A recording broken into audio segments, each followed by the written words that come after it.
It's not entirely clear whether this is purely setup driven, although they definitely have settled on a setup that Max likes. And it's not clear how much is coming from the floor upgrade that was introduced in Monza, but that's the kind of thing that could make a big difference with the balance of the car and how it feels. But the big question going forward is, okay, you can do it on Monza and Baku where the wings are trimmed back.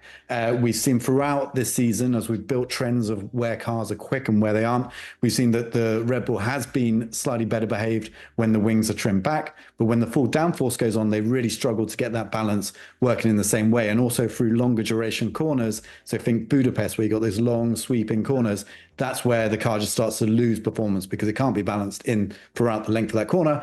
And therefore, time is just ticking away, even in Max Verstappen's hands when he's going through that corner. So that's the big question going forward, because Singapore next race is high downforce.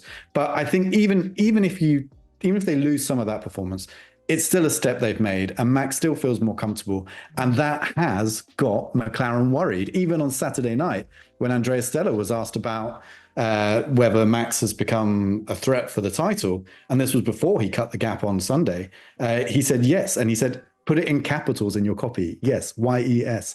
So McLaren are convinced, but I think it is probably all a little bit too late because it's still 69 points. And I mean, we've been watching this for a while. That's a lot. But at this point last year, that was essentially the gap between Lando and Max. And we were looking at Max like, oh, wait, here's what he could do. Here's what he needs to do. Here's what Lando could do. So we've taken the situation that we were in last year and essentially just reversed it. The difference is, I think the mindset, also the difference is Max has won 4 championships. The McLaren drivers, put it that way, have not. And I think there is a mental toughness. It's difficult sometimes when you're trying to learn to win, as opposed to the situation where the McLaren drivers have been in the last handful of years. So I almost look at Max's title fight now as being more legitimate than what maybe Lando's was a season ago.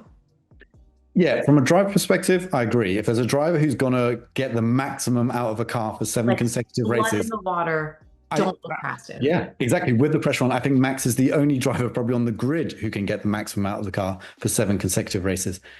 However, the car is my concern there, because what we had last year was McLaren clearly with a much faster car, clearly with the momentum behind them, and Red Bull really, really struggling to get things together, even in Max's hands.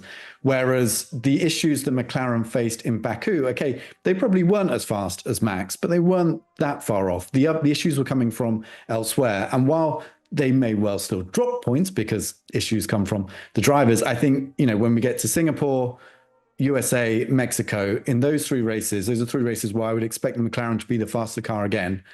If it is, then if that gap gets bigger, if it goes beyond 69 points over those 3 races, forget it. Not even Max Verstappen can turn that around. Yeah, but hold on. All I'm going to say is, just for argument's sake, he's 69 points back.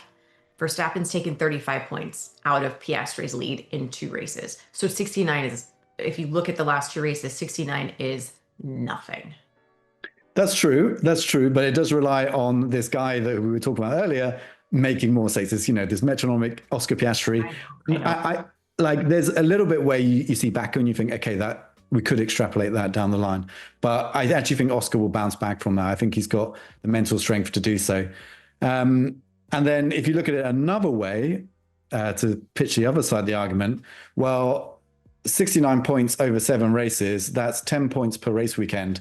Now, if Max goes and wins every race, sure, but Oscar would still have to finish 3rd or worse every race. There's some sprints involved, so it's not quite as clean as that. But I just can't see Oscar throwing away that opportunity. But hey, look, this is F1, and the great thing is weird things do happen. And when the pressure gets cranked up, even stranger things happen. And I guess that's the big unknown going into this final stage of the season, is that Oscar Piastri and Lando Norris, neither of them have really been in a title fight where they've been chased down since they were in junior formulas, at least. They've not done it in F1. So with that extra pressure on, will we see more mistakes from Piastri and Norris? But yeah, I just think the mountain is a little bit too high for Verstappen. But hey, look, I'd love to be proved wrong. If I am, play this back at the end of the season, and I'll take it on the chin.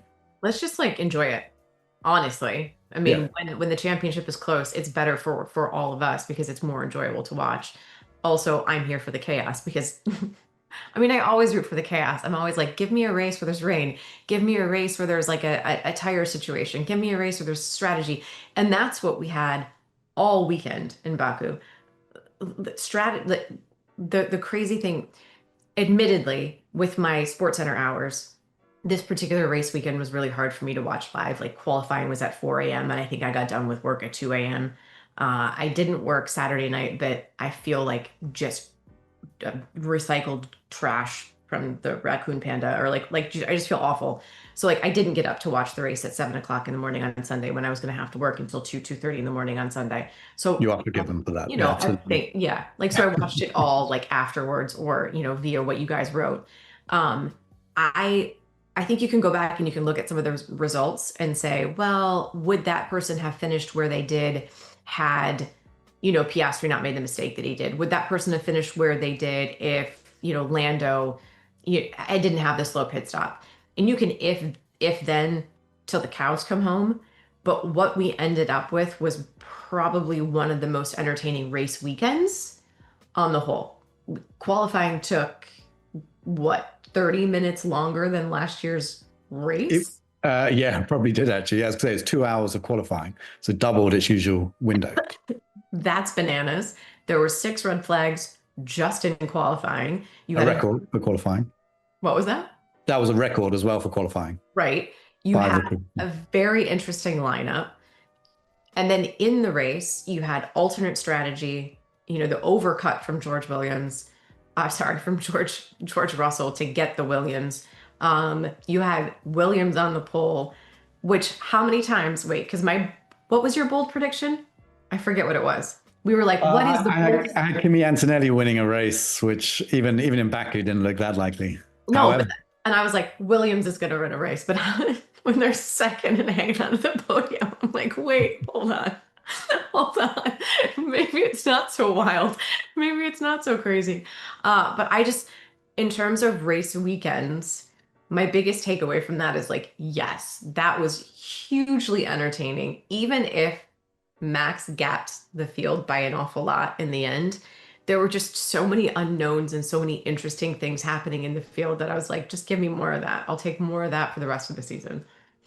yeah, it was one of those races where at any point you thought this could all just blow up with a safety car as well. I mean, weird in the end that the only safety car came from Oscar's mistake at the start. Right.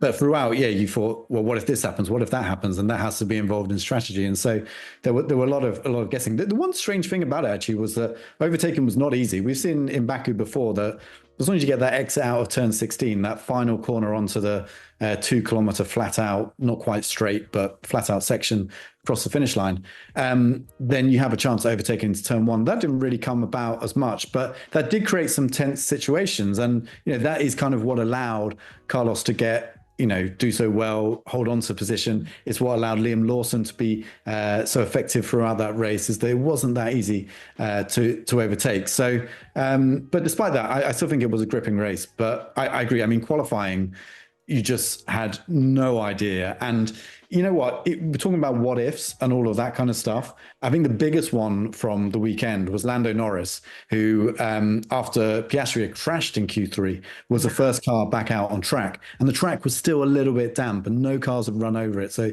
he had the worst track conditions of all the drivers going out in Q3.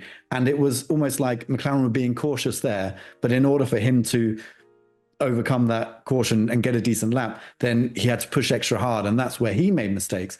And so it was just this crazy situation, crazy track conditions where anything could happen throughout it. And so yeah, but then the one thing that maybe we shouldn't be surprised by is that the guy who comes out on top is the guy who always seems to get it right no matter what, Max Verstappen. But I mean, great to see Max genuinely competitive again, because I really do. It's a shame when he's held back by the car, he's not anymore by the looks of it. When you look at